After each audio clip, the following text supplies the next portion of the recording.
12 ज्योतिर्लिंगों के स्थान पर मात्र नीलकंठेश्वर महादेव के दर्शन मात्र से ही पुण्य प्राप्त होता है, कहा डॉक्टर राजकुमार मालवीय ने। कांवड़ यात्रा में शामिल हुए भाजपा नेता डॉक्टर राजकुमार मालवीय, शिक्षाविद जितेंद्र तमोलिया ने इछावर क्षेत्र की खुशहाली के लिए मां नर्मदा से अरदास की।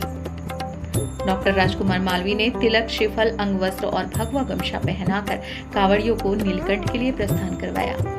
इछावर क्षेत्र के शिवभक्त कांवड़िये विशनखेड़ी से नीलकंठ के लिए रवाना हुए। शिक्षाविद एवं सरपंच प्रतिनिधि जितेंद्र तमोलिया ने कांवड़ियों को डीजे की धुन पर जुलूस निकालकर नीलकंठ के लिए प्रस्थान करवाया। उन्होंने कहा कि कांवड़िये प्रतिवर्ष नीलकंठ घाट से नर्मदा मैया का जल लाकर शिव जी का अभिषेक करते हैं और हमारे गाँव में खुशहाली, रौनक एवं भाईचारा बना रहता है। तमोलिया ने मां नर्मदा से अरदास करते हुए कहा कि हे मां नर्मदे, इछावर क्षेत्र में खुशहाली बनाए रखना।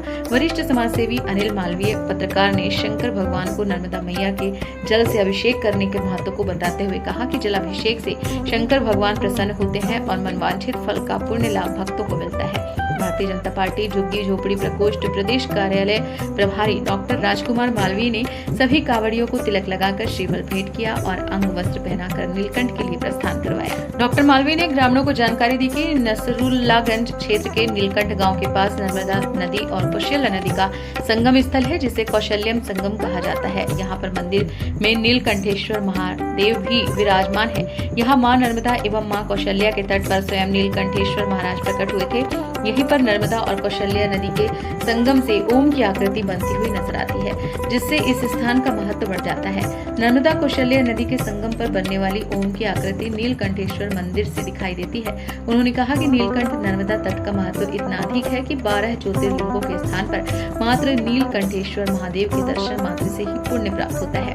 कौशल्यम संगम पर मां पुण्यदायिनी मां नर्मदा ओमकार रूप में आज भी कल कल करती बह रही है।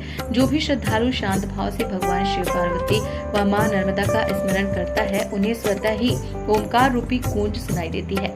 डॉक्टर राजकुमार मालवीय ने अपने वक्तव्य में नीलकंठेश्वर मंदिर का पौराणिक महत्व बताया। यहाँ पर त्रेता युग के समय दक्ष यज्ञ किए जाने के बारे में किंवदंती है। उन्होंने बताया कि त्रेता युग के समय राजा दक्ष ने भगवान शिव को अपमानित करने के लिए यहाँ दक्ष यज्ञ किया था। इस यज्ञ में उन्होंने सारे राजा महाराजाओं को तो आमंत्रित किया, लेकिन भगवान शिव को निमंत्रण नहीं दिया था।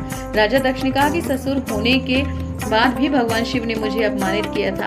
यज्ञ की खबर जब माता पार्वती को लगी तो उन्होंने भगवान भोलेनाथ से कहा कि मेरे पिता राजा दक्ष कौशल्यम संगम पर यज्ञ करा रहे हैं, वहां चलना है। इस पर भगवान भोले ने कहा कि मैं बिना बुलाए कहीं नहीं जाता, तुम्हें जाना है तो जाओ और नंदी को साथ ले जाओ। दक्ष यज्ञ में जब माता पार्वती पहुंची तो वहां देखा कि कौशल्यम संगम पर पूरा कुटुंब परिवार एकत्रित था।